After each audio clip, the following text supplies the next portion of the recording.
This video was brought to you by Stormberg, a better route planner, MisterGreen, Kempower and Marcus Bil. Yo, what's up? In this video I'm going to talk about my own tests. So you guys might have seen it in my videos in my channel that I have some banana box tests. Sometimes I do 1,000 kilometer challenge and so on, and you might be confused, what the heck is it doing? And the 1,000 kilometer challenge, did you stop to charge or how was it?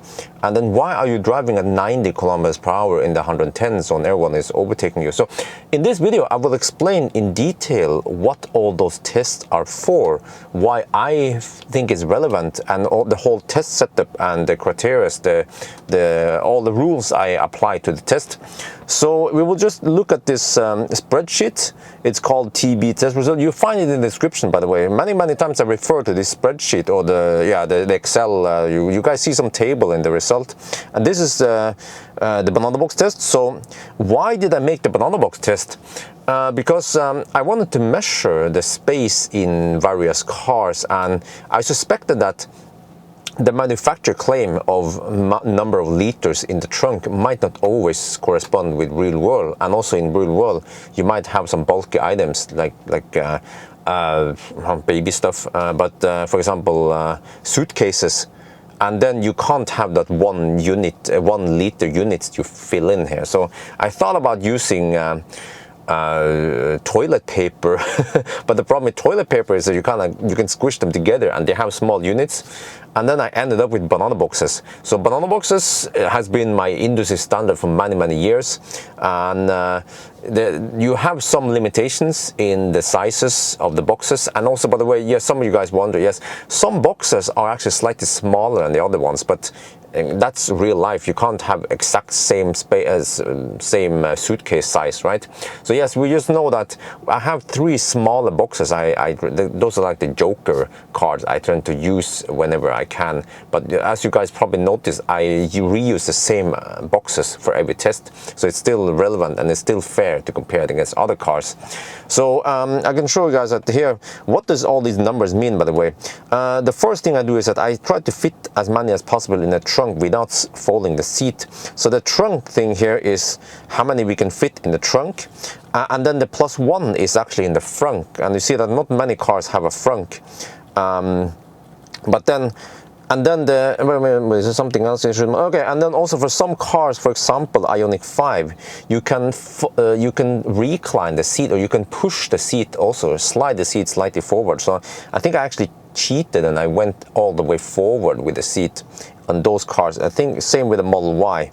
Yeah, so just to let you know, it's like the scenario where you have to transport people but also cargo. How can you maximize it with the trunk?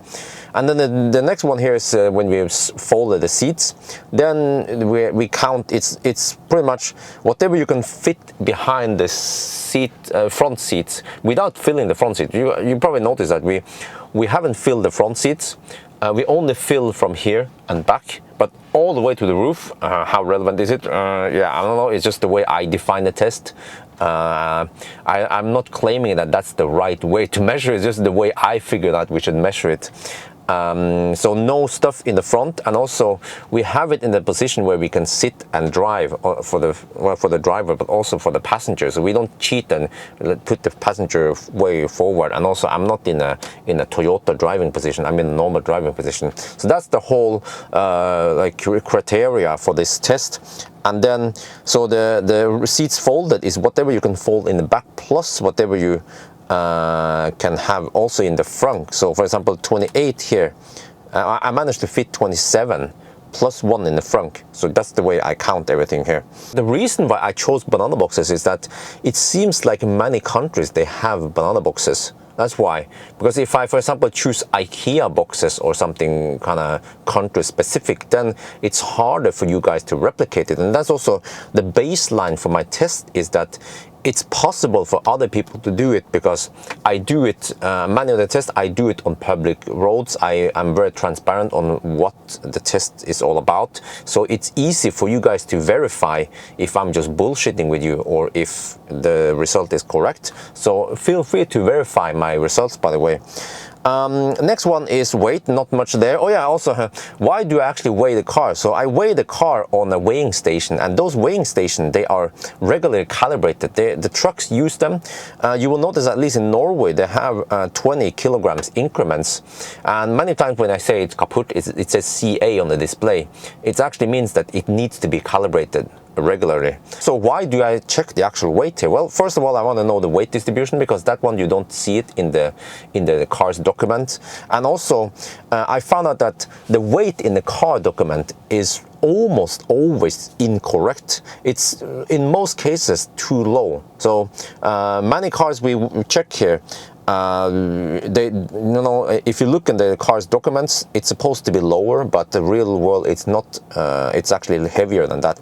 Maybe because the weight they have there is the base stripped down with the smallest rims and no glass roof and no extra speakers or whatever.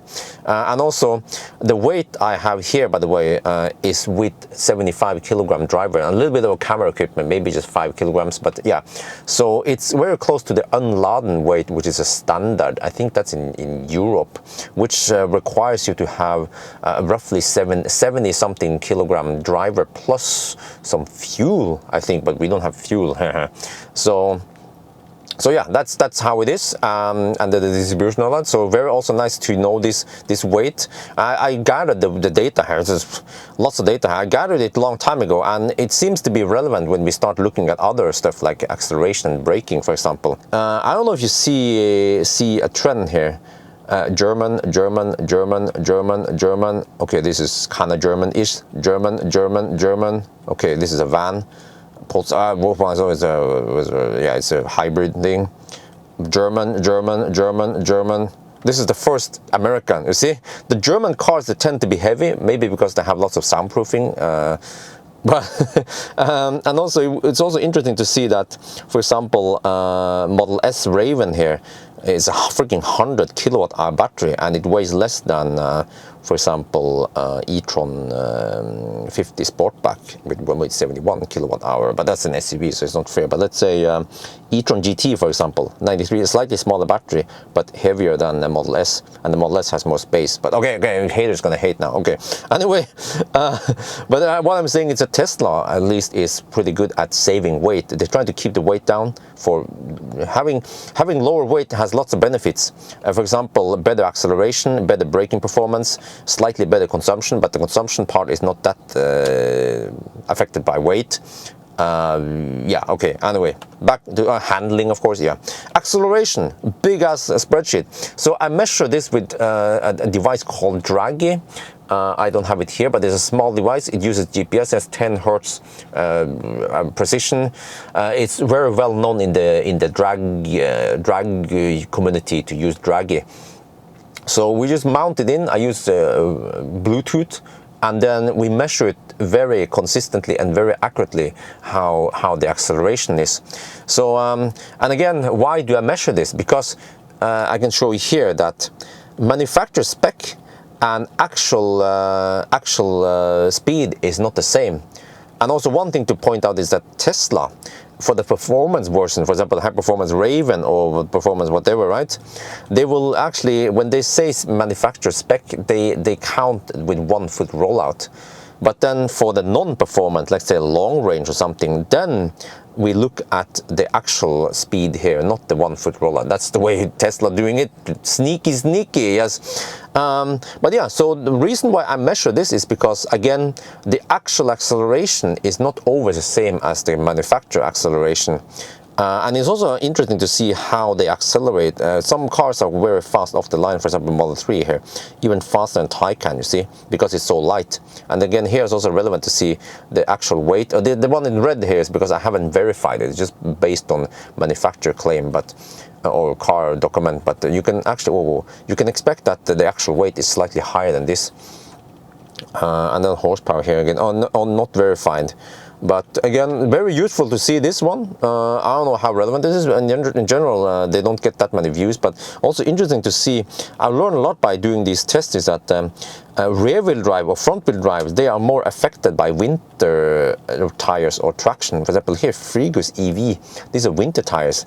It did it quite well because it's all-wheel drive. So the all-wheel drive has less of that. And another thing I also noticed is that fast cars, like this one here, 3.4 seconds. When you look at braking, it's it's actually slightly less than, and then it's 2.7 seconds. But let me find another example here. This one is a prime example. Raven, you see that it accelerates in 2.85 seconds, and then it brakes in 2.7. You see, it's very close. So actually what it means is that the acceleration here might actually be limited by grip, by the tires. Whereas if you have something slow further down here, I cannot have a good example, but when you have something slow, then it's mostly limited by the motor power or the combined power of the vehicle. For example, Ioniq 5, okay, we haven't tested braking on it, but it will probably brake in, it doesn't need 5 seconds to brake, it will probably brake in, let's say, 3 seconds. So there, the limitation is not in the tire. So what this means is that for the Plaid, for example, if we put these kind of tires on Plaid, which has lots more horsepower, then it's likely that the Plaid won't be able to do it in 2 seconds. It will still be 2.8 seconds because the limitation is in the tire. So, but again, the whole, it's not that simple, because it also depends on how the car's ABS has been tuned and all that. So it's quite complex, but it's like a general rule of thumb that I figured out roughly. But also another thing we see here is that, you see here, German. So the German car seems to do it well. And another thing I learned about the braking test is that these two here, Continental, Viking 107 and Nokia, those are winter tires, and they have really poor braking performance. Well, oh yeah, this one is in the wet, yeah, Pirelli P0. So whatever you do, don't drive around with studless winter tires in summer. So that's dangerous. All right, what else should we see here? By the way, the slope here, this one I should correct it. It's confusing. Let me set it to 0. Wait, shit. Wait, let me edit the data real time. Let me copy this one, because it's confusing. There's no way it was saying -8. Not degree, -8% grade. 8% grade is quite steep, and it's even a downhill. So it was just a weird measurement error from the Draghi, and that area is quite flat. So this is the one you should expect. And again, this is also interesting that, for example, a freaking Porsche that weighs a lot has the best braking performance, and the same with the X-Drive 40 here. It's freaking heavy. You would expect that it would be slow, or I mean not slow, but it would be bad for braking performance, but apparently not, because it has fat tires.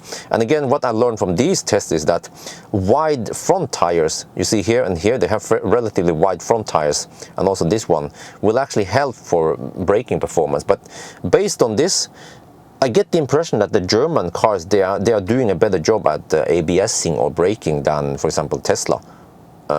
Yeah, I don't know if you guys agree, but look here, we have freaking 340 kilograms more on the Taycan, but it still brakes better than the Model Y. Okay, next test, noise test. For the noise test, I just, okay, I measure on the same stretch of road. Well, I used to measure on the same stretch of road, the same direction. And I did it at 80 kilometers per hour, 100 and 120 kilometers per hour GPS speed, not the speedo speed, because that one is usually incorrect for many cars. For example, 80 kilometers per hour on a Kona might be only 75 kilometers per hour GPS speed.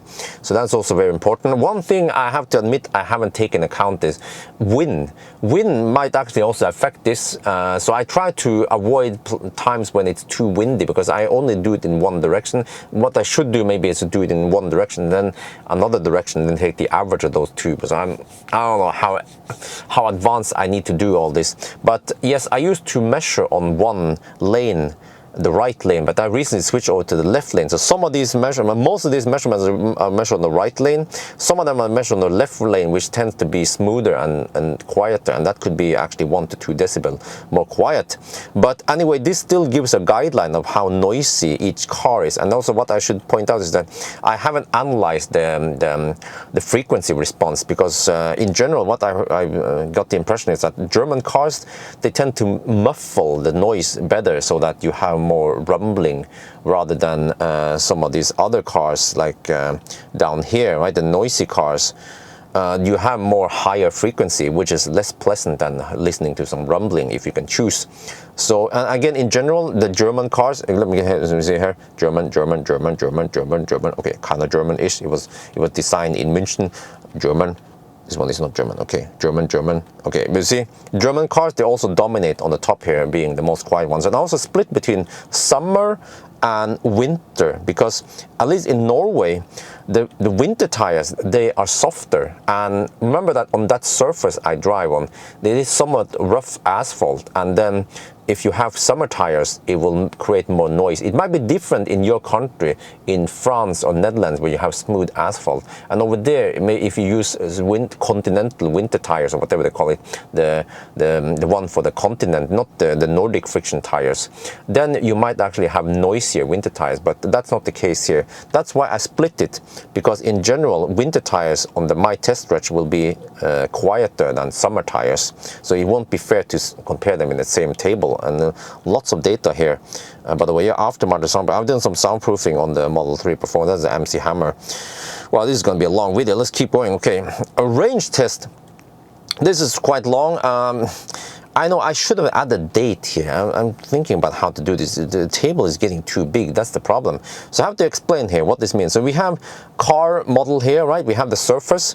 We have the temperature. This is like an average temperature. And then we have the tires. And this one, season, it's kind of confusing for you, but it actually means the season of the tire, if it's winter or summer tire. See, Nokian R3, winter tire. Continental, summer tire. Some people, they are confused because, yeah, because they think, but it's summer. Wait, No, this is correct. This is incorrect. Shit. Okay, I fix it. But yeah, so and then we have tires, we have the speed, and then okay, why do I drive at 90 kilometers per hour?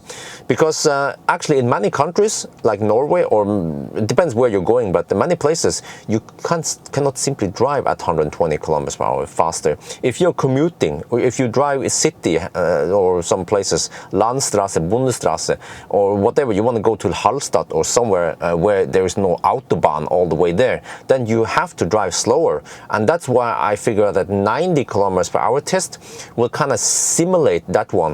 And actually the reason why I picked 90 and I didn't pick 85 kilometers per hour was that in the beginning I tried some 80 test, and then I got a lot of angry truckers behind me who wanted to overtake me in the motorway. So that's why I found out that 90 kilometers per hour seems to be a good balance, and it seems to also correspond with what many people are experiencing when they drive on a trip, for example, from Oslo to Bergen, Oslo to Stavanger, or if you drive, I don't know, in your country, you know, country roads, not autobahn or motorways. Yeah, then that one is relevant. But then also I have the 120 kilometers per hour test where I go faster. And then we also measure how it performs in the high speed test.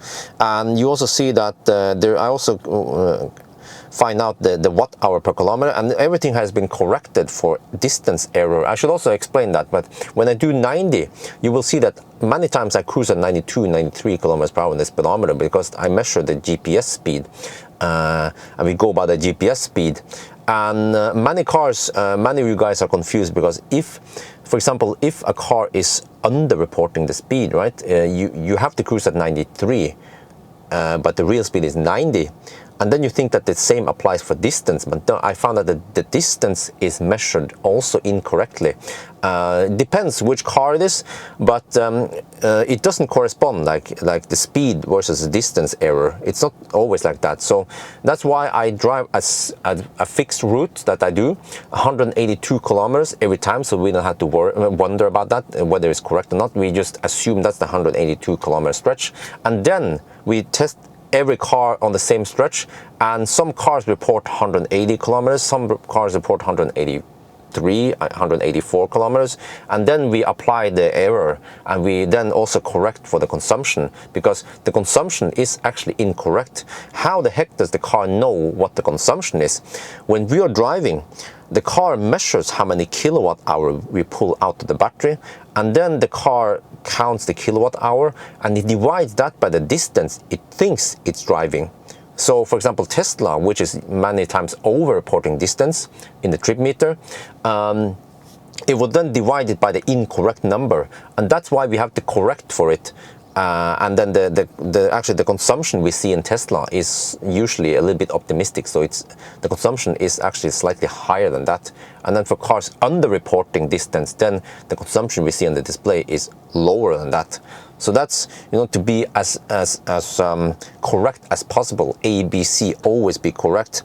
And then I also measure the capacity, but I'm not always too strict about that one. But the way I do this, I also actually measure the actual capacity we get out of the battery. So this is also something people are a little bit confused, because manufacturers, they will state something. Usually it's some kind of nominal capacity, net capacity, but what you actually get from driving is different. Why? Because again, remember that when the car measures how many kilowatt hour you're pulling out when you're driving, it cannot simply measure how much the loss is in form of heat when you discharge a battery. That's just the way batteries work. It generates a little bit of heat when you discharge or charge it, and the instruments cannot measure it. So that's the unknown, and it's variable. And with a higher load, what I've seen is that when you have higher current pulling out from the battery, you will then have higher losses. So if you would hammer it, you will actually get less kilowatt hour out of it. Well, at least from the display. Well, you can say that we have less kilowatt hour going into motion, and then more kilowatt hour going into loss, which is just heat. But then some cars like Tesla with Octavol can actually utilize that heat if it's winter and scavenge it, and then therefore reduce the amount of heat needed for the cabin. So it's quite complex again. But yeah, so that's the capacity. And you see that, for example, for Raven, I didn't bother measuring it, but actually it's kind of incorrect here. And the 120 test, I didn't measure it. I only measured it for the 90 test, because otherwise it would take freaking long time. So the most correct one is actually not 92.7. If, you know, kind of cheating here, I should actually say, let's say 90 kilowatt hour realistically. But again, what I'm seeing many times is that German cars, they in general have low internal resistance. And yeah, for example here, I actually measured both these two. Took a long time. Well, actually it didn't take too long, because it has kind of short range, but the charges fast. That's why I bothered doing it. But you see that we have very little difference between the low speed or the low load versus the higher load test. But then some other cars, I don't remember which one it was, there was a big difference. Here it was like, what the heck? It was a huge difference. I'm not sure if this was just incorrect or not accurate numbers reported by the car or not. But yeah, so at least that's how it works. I'm not sure if I measured this one or I just applied some general rule against it. And then we have the kilometers range, and then the miles here. And then this one is kind of also cryptic. What the heck does it mean? Well, it's actually the range you get if you, well, I don't remember it myself. How was this again? Yeah, you can see the formula here. Yeah. So it's the range you get if you charge to 75% and then you discharge it down to 10%. Because you see, we use only 65% of the battery. And why is it relevant? Because if you charge to 75%, how long does it take? And now you guys start seeing something here that fast charging cars, like, what is this one? Yeah, Taycan, 80 minutes, that's fast. But I see that most cars, they do it in roughly half an hour. Oh, what the heck is this? Oh, yeah, so most cars will finish in roughly half an hour to 75%. And I chose 75%, not the 80% industry standard, because some cars, they tend to go kind of slow towards 80%. That's why I think it's a little bit unfair. And then how many people actually charge to 80% on a regular basis when they go on a road trip? Well, it depends, because Tesla people, if you use Tesla Trip Planner, you might even be advised to leave already at 50%, because Teslas, they have pretty good range and good efficiency. Whereas some other cars, you might only charge to 60, 70%. But so if you try to take the average, how many people charge to 60, 70%, how many people charge to 80-90%, then I think 75% is a good average, and I actually don't follow the industry standard of 80%. I don't know why they made up 80%, so but I just go against the stream. And then this one here, the last column here is also kind of cryptic, but wait, it's just copy paste in many places here. I was wishing there would be a formula somewhere. Yeah, okay, I copy first. The formula is in the spreadsheet that I have saved locally, but this one here is also somewhat important, because this one tells you about how fast you are actually charging in kilometers per hour, not in pure kilowatt. For example, Model 3 Performance here has pretty high number, but also the Taycan, it charges like a boss. So how many kilometers per hour do you get by, on average, charging to 75%, from 10 to 75%? And here you get an idea of how fast it is, because, for example, you see that Fat e-tron in winter, it doesn't charge that fast. I mean, it has a nice and flat charging curve, 150 kilowatt, but if you take into account the efficiency, then it's not that fast. And the next test is the 1,000 kilometer challenge. So the background to the 1,000 kilometer challenge is that I keep hearing those fossil lovers. They say, oh, but EVs are not good for long trips. It takes too long to charge, and so on. Or EVs need at least 1,000 kilometer range before they can consider it. Well, first of all, do you actually need 1,000 kilometers of range? Because I used to own a freaking diesel. I owned several diesel cars. I had the BMW E61. I had the Renault Laguna 2, 1.9 liter DCI with 70 liter tank. I managed to actually drive from, this was done in 2004, I think, or 3, I don't remember. I drove from Oslo to Bodø, 1,200 kilometers with the Renault Laguna 2 in a single tank without refueling. But I had to stop several times to take food breaks, because that was a 16-hour trip. So, because that was through Norway. But of course, if I would drive from here to for example Hamburg, that's also roughly 1,200 kilometers. I would also have to take several stops on the way there, because it would also take roughly, I don't know, 10 hours. So the whole 1,000 kilometer challenge was to see if I can finish 1,000 within 10 hours. That was the original challenge, and I did it with a Tesla, and I think back then I couldn't make it, but it was close enough. But I had some charging breaks where I also took some pee break and food break, and it was feeling kind of relaxing. And from there on, I started making 1,000 kilometer challenge. But okay, so there are some constraints with the 1,000 kilometer challenge, which is that we drive on public roads. We have speed limits, usually 110, 120 kilometers per hour speed limits. Originally, I started from Germany, and I drove through Denmark and then Sweden and then back to Norway roughly. But to do it more consistently from my home, I had to start from Oslo and then end up at Helsingborg and then back again. So that roughly becomes 1,000 kilometers. And the test is to simulate a typical driving scenario where you drive through I don't know, in Germany, or, well, maybe not Germany is not relevant, but at least in many European countries, you have lots of motorways, and on average, you can usually average maybe 110, 120, 130 kilometers per hour when you're actually driving, unless you're stuck in Stau.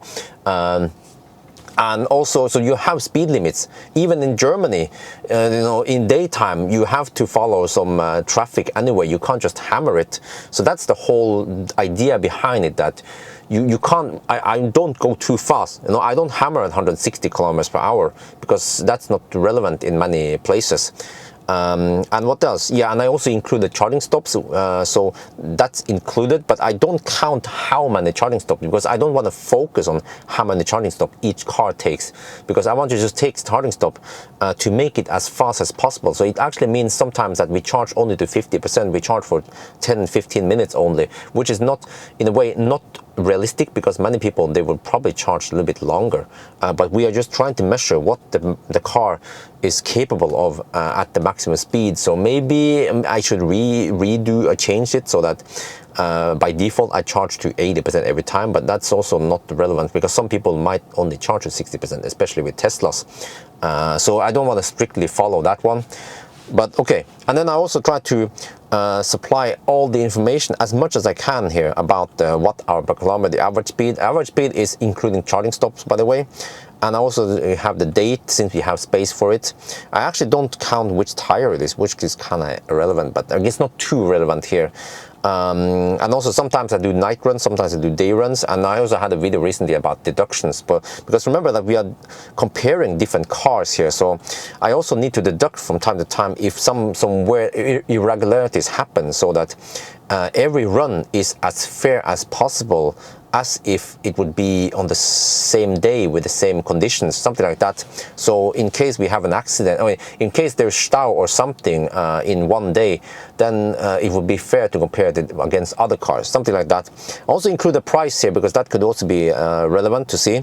Next one I started doing is degradation test. So again, degradation is also very important, because if you consider buying a car, then you might wonder, how well do they age? So again, this is the road becomes as I walk on it, and we try to count here. We see which car it is, we see the testing date. I have just manually input the age of the car here, and then this is the odometer in 1,000 kilometer. Yeah. And then we have, I try to estimate cycle. I'm not sure if this is a good one. Just try to make it more useful. Because if we only look at percentage of degradation, it doesn't always make sense. But so I try to estimate cycle, but just bear with me, because on these numbers, don't trust them blindly. They are just guidelines, roughly.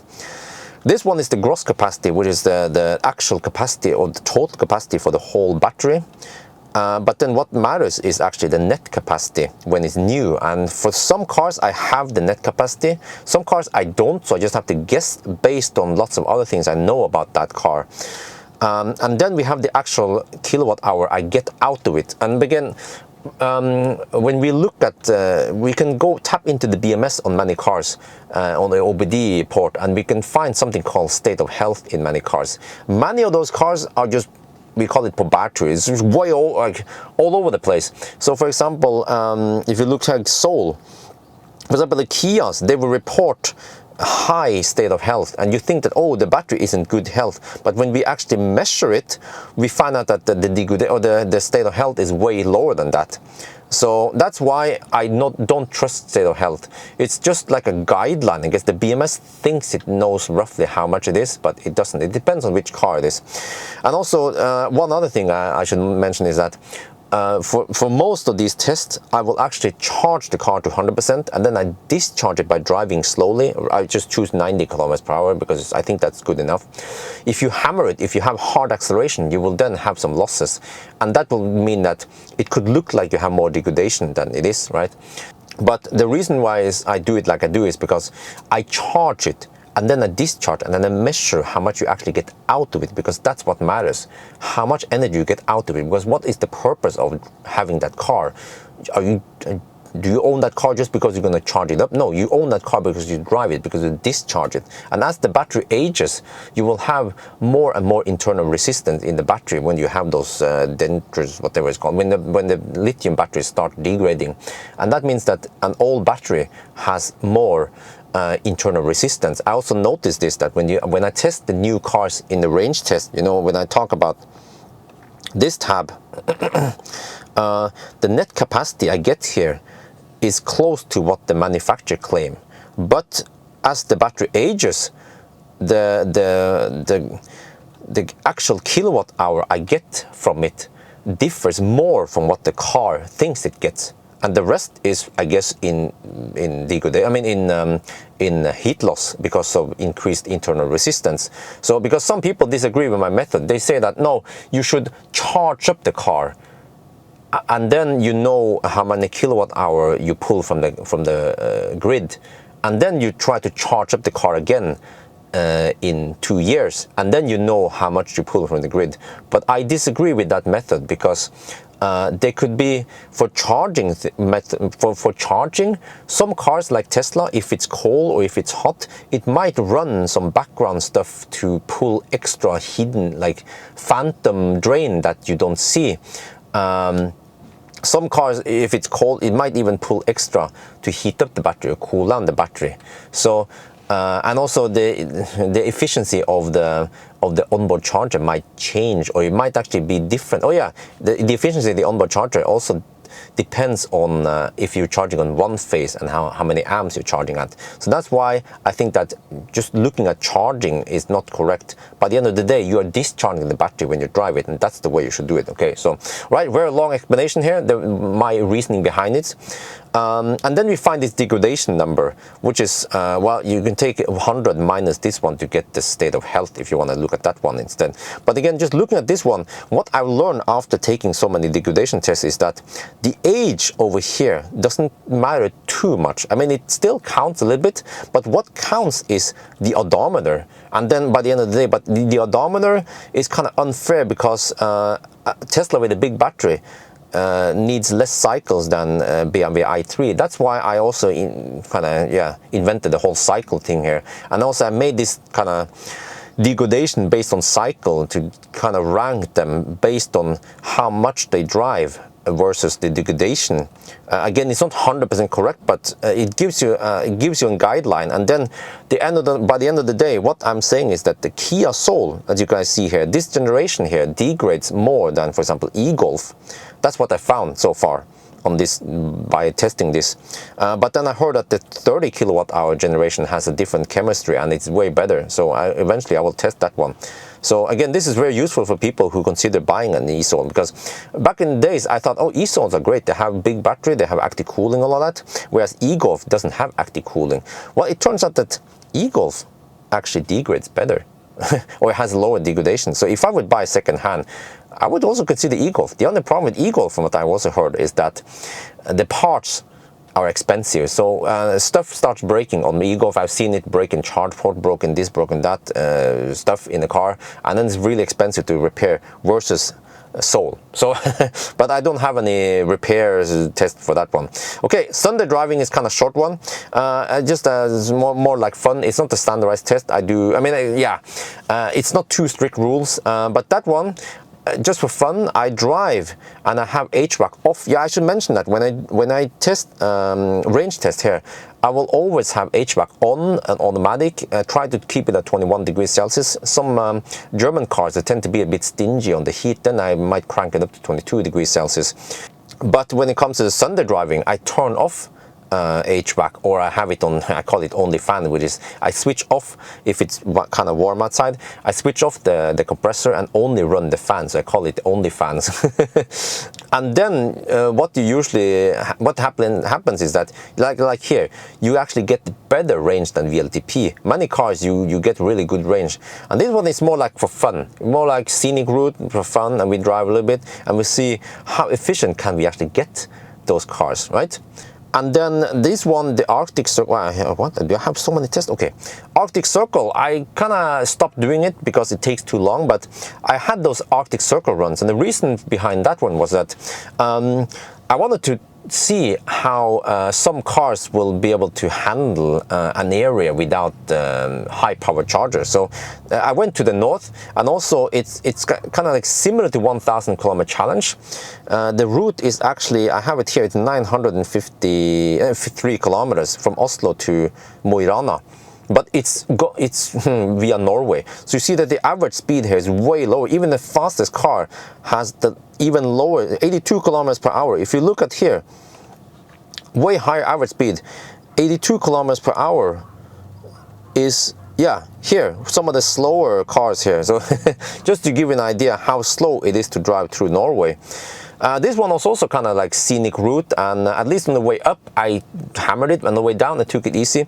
And the times here is, I wanted to see, you know, the advantage that Tesla had. Yeah, Tesla had, very good point here, because back then there weren't too many high power chargers, and this was actually a test requested by many people because they wanted to see, okay, but Bjørn, you're always driving on good highways and with lots of high power chargers, but how does the car handle it when you're driving on places with only 50 kilowatt fast chargers? Well, this was the case where roughly half the route had high power chargers and half the route didn't have it, and I had to suck on 50 kilowatt. And that's why, again, Tesla was dominating here, but now it's a completely different story. That route now has more high power chargers. That's why I stopped doing it, because then other cars will also get on the top. I'm just kidding. No, but again, it takes a long time. I'm usually away from home 2 days, or yeah, that's why I stopped doing it. It was too time consuming. It got lots of views and all that, but yeah, it just takes too much because I have a baby now. But yes, so that one is fun stuff. And then Yellow, I think the last one, yeah. So the Yellow test here, this is actually the old one. You can see that the dates are quite old. So the Yellow test here was just like a test. I would see if I could make it to Yellow, which is at 1,000 meters over sea level, and back again. I wasn't sure what I was testing. I was just seeing how many percent we will arrive with at Yellow, and then how many percent, how many percent we need, yeah, to spend to get to Yellow, and then how many percent we need to go back again, and then total. So I kind of ranked them, but again, the range test could also tell this one. The only difference is we have a little elevation change, right? And then we have also the consumption. The range test could already tell this one. And then, okay, the charging here, we have a little bit, this is like, some cars might cold gate, but I also did this in summer and so on. So the whole Yellow test, this is the old one. I have a little bit. I didn't test too many of those, but I also started doing the new Yellow test, which is I will always, yeah, I only do this in winter, and I will soak the battery, and then I will see. And then the new Yellow test is more focused on what kind of winter capabilities do we have. Like, is the radar heated? Do we have heated wipers? How fast does it heat up when it's soaking coal? Do we have a headlight washer? Does the back get smooth? The backup camera, stuff like that, that matters, that many people don't test. So yeah, I would say this is a video getting too long, but you see, bottom line is that I'm trying to make test stuff that people want to know and that other people don't have, right? Because yeah, like I'm giving you guys answer on test that doesn't exist. That's my takeaway from my test now.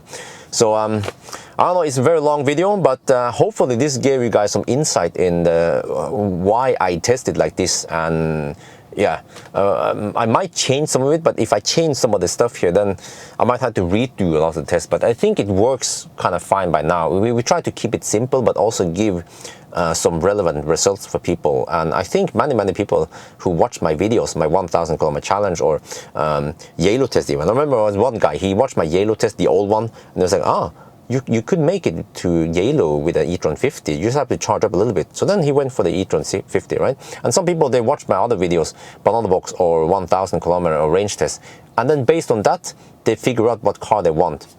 So that means that my test should be useful and relevant, right? So anyway, I think that's going to be it for now. I hope you guys enjoyed this video. As always, thank you for watching, and talk to you later.